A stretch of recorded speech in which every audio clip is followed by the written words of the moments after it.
This is a wig. You see them wearing it in court. Okay, this wig, this artificial wig, is not there as a substitute for your hair. It is there, and ask any religious person, it's there to hide your wicked thoughts or their wicked thoughts from our Creator. Because no man can stand in judgment over another.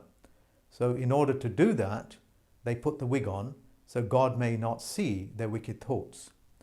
As absurd as it is, that's what they believe.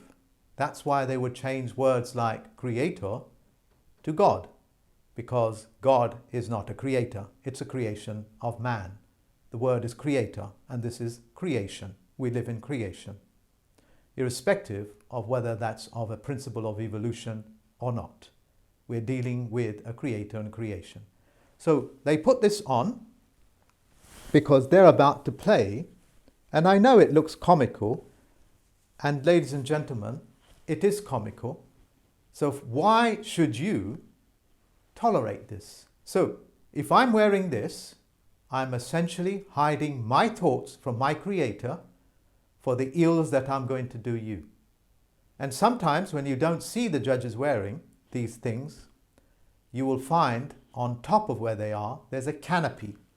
And that canopy acts as a way that the wig does. The clerks and the courts are run by the church on church lands, as Northampton County Court is. But it's not a county court, it's a business centre, pretending, and it's on church lands. When you go into court, what do they ask you to do? Take your cap off, your head. Anything that's on your head, they ask you to take it off or you can't come in. Yet they wear it. Isn't that called hypocrisy? Because they don't want you to hide your thoughts from the Creator. Do you see how in-depth, ladies and gentlemen, it's going, and how hypocritical it's going? I can go on and on about this. Do you know what this ponytail is, ladies and gentlemen? Do you know what it is? It's what the male witches wear. What is it called? A warlock. What does warlock mean? It means warfare, warring, worship, worship. The continuation of the evidence with the words supports the bureaucracy and the mechanisms that they are using. I have shown you an opening into their world. It's up to you not to tolerate these things. It's an absurdity to think such a thing can happen. Now let me go on to the cape, or the robe that they wear. Give me a few seconds to put it on. This, ladies and gentlemen, is the mourning robe. The mourning robe is to show respect for the dead. Because when they bring you into court, or when the governments write to you, or the county coroner has a record of you in all capitals, it means you're dead. And they call you as dead people. And hence when they ask you to all rise, and how many times have you seen that in voodoo shows? How many times have you seen that in James Bond, when they tap with a sword on the gravestone and say all rise? How many times have you seen that happening with sirs and lords when the Queen taps them on their shoulder, giving them life? It's necromancy, ladies and gentlemen. Rituals of the dead. This is purple, and they wear a purple scarf on times of Lent and Advent, once again telling you it's a religious ritual, a rite, R-I-T-E, and is there to signify sorrow and suffering. You're there to suffer and show sorrow. For what, ladies and gentlemen?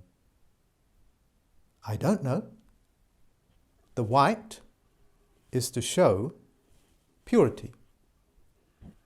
Full stop. So it casts no shadows. But it's only a sliver, nothing else.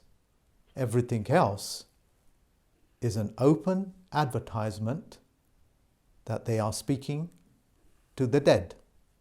You don't need to tolerate it. You know that you're a man and woman and that you know you're flesh and blood. Once you've understood this, all of this garbage don't mean nothing. When you go into hospital next time, tell the nurses and the doctors not to ever write your name in all capitals, because you're not dead. Okay? You understand the significance of what I have said.